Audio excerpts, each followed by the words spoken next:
அம்மா கேக்குறோம் அப்பப்பா வருது.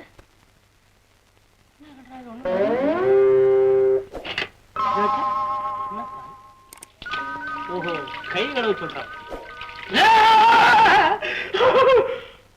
என்னது? ஒருவேளை இந்த வீட்டுல பில்லி சொன்னியமா? அதான் பில்லி சொன்னா கல்லு வருது, இங்க துண்டு வருது. அடேங்கப்பா, உண்ட கலப்பு தொண்டனுக்கும் உண்டு. தூங்கினா எப்படி இருக்கும்?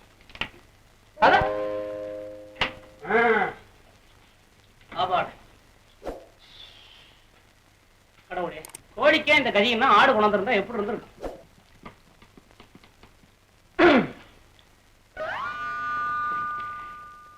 ஆமா, ஒண்ணு விட்டு போச்சு, வெத்தலை வாக்கு அதான் வருது.